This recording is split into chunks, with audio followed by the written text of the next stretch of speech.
Zee 24 तास एक पाऊल पुढे। याचा आदर्श वस्तुपाठ उस्मानाबाद मधल्या सारोळ्या या गावानं घालून दिलाय। सारोळ्याच्या गावकऱ्यांनी नेमकं केलंय तरी काय पाहूयात।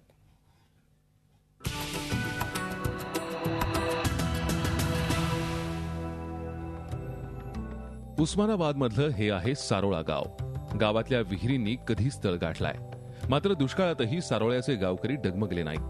सरकारवर पाण्यासाठी अवलंबून राहण्याऐवजी त्यांनी एकत्र येत गावच्या पाण्याची समस्या सोडवली आहे। प्रशासनानं दिलेली मदत नाकारून लोकसहभाग आणि कल्पक नेतृत्वाच्या जोरावर 30 लाख रुपये खर्चाच्या किमतीची पाणी पुरवठा योजना अवघ्या 3000 रुपयात साकार केली आणि गावकऱ्यांच्या दारापर्यंत पाणी आणलं। 17,000 फूट शेतकऱ्यांची पाईपलाईन वापरली। तात्पुरती पाईपलाईन शेतकऱ्यांकडून पाईप मागवून आणून 3600 फूट केली। असे जवळपास 21,000 फूट आम्ही पाईपलाईन तात्पुरती केलेली आहे। त्यात आम्हाला फक्त जोडणीचा खर्च आलेला आहे। हे सगळं शेतकऱ्यांचं आहे, लोकसहभागातून केलेलं आहे।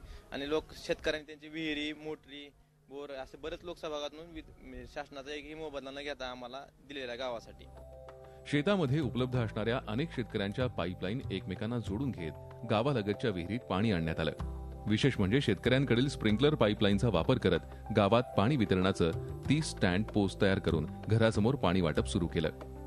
गावकऱ्यांनी मिळून पूर्ण पंचायतचे मेंबर सर्व मिळून दुसऱ्या शेतकऱ्याचे ज्या शेतकऱ्याकडे पाणी वगैरे आहे तिथून 1000 असू 10,000 असू फुटावरून त्यांनी पाणी आणलं, कुठल्या एका विहिरीमध्ये स्टॉक केला आणि तिथून पूर्ण गावामध्ये दारोदार त्यांनी पाणी पोहोचवलं। गावकरी सहाय्यानं शेतकरी सहाय्यानं गावात पाणी पुरवठा आणलेला आहे आणि पाणी आमच्या गावात काय टँकरची गरज नाही, पाणी भरपूर मिळते, काय पाण्याची अडचण नाही। गावातल्या जनावरांसाठीही पाणी उपलब्ध व्हावं म्हणून गावकऱ्यांनी जागोजागी 24 तास पाणी पुरवठा करणारे पाण्याचे हौद उभे केलेत। तसंच जुन्या सरकारी विहिरीतला गाळही श्रमदानानं काढण्याचं काम सुरू केलंय।